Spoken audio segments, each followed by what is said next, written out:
औज़ुबिल्लाहिमिनश्शैतानिर्रजीम बिस्मिल्लाहिर्रहमानिर्रहीम। अस्सलाम वालेकुम। मैं हूँ मिसेस कौसर। आप देख रहे हैं मेरा YouTube channel Mrs Kausar channel. आज जो मैंने उन्वान मुंतखब किया है वो है कि मौत बरहक है। हर ज़ीरो को मौत आनी है और हर ज़ीरो को मौत का मज़ा चखना है, जैसे कि कुरान पाक में अल्लाह ताला ने इरशाद फरमाया है। ये हिंदुस्तान का एक वाक़या है, क्योंकि बुद्ध मत हिंदुस्तान में ही से ही शुरू हुआ था। एक औरत का इकलौता बच्चा बीमार हुआ जो किसी इलाज से शफा याब न हो सका। आखिर उसकी रूह ने जिस्म का साथ छोड़ दिया।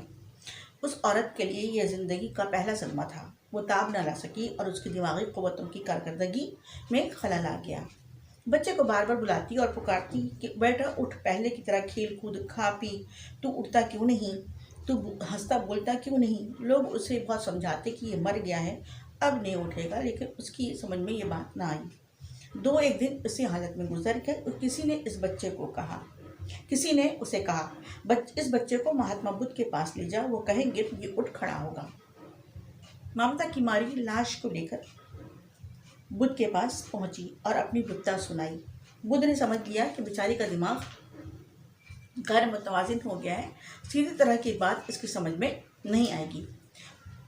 उन्होंने कहा, इसको यहाँ लिटा दे और किसी के घर से सरसों के थोड़े से बीज ले आ, लेकिन एक बात का ख्याल रखना कि जिस घर से बीज लाओगी वहाँ कभी कोई मरा ना हो।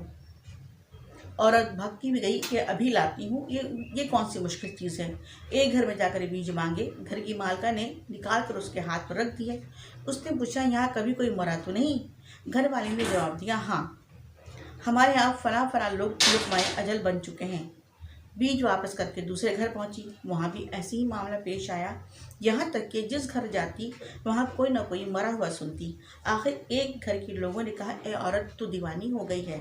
दुनिया में कौन सा ऐसा घर है जिसमें कभी कोई मरा ना हो, बल्कि ज़िंदा कम है और मरे हुए बहुत ज़्यादा हैं। औरत को अकल आ गई, समझ आ गई, उसको इस बात का ज्ञान हासिल हो गया कि मौत आनी ही है। फ़ौरन महात्मा बुद्ध के पास आई और उनके चरणों को यानी कि उनके कदमों को छूकर कहने लगी, महाराज, मैंने समझ लिया। लाश उठाई और घर को रवाना हुई और हस्ब दस्तूर उसे ठिकाने लगाया और खुद बुद्ध मत में शामिल हो गया, यानी कि हिंदू से उसने बुद्ध मत इख्तियार कर लिया। तो हमें भी इस बात का ख्याल रखना चाहिए कि चूँकि मौत अल्लाह ताला की मर्ज़ी से आती है और ज़िंदगी भी अल्लाह ताला अपनी मर्ज़ी से हमें अता करता है, लिहाजा हमें उसकी मर्ज़ी में शामिल हाल रहना चाहिए। अल्लाह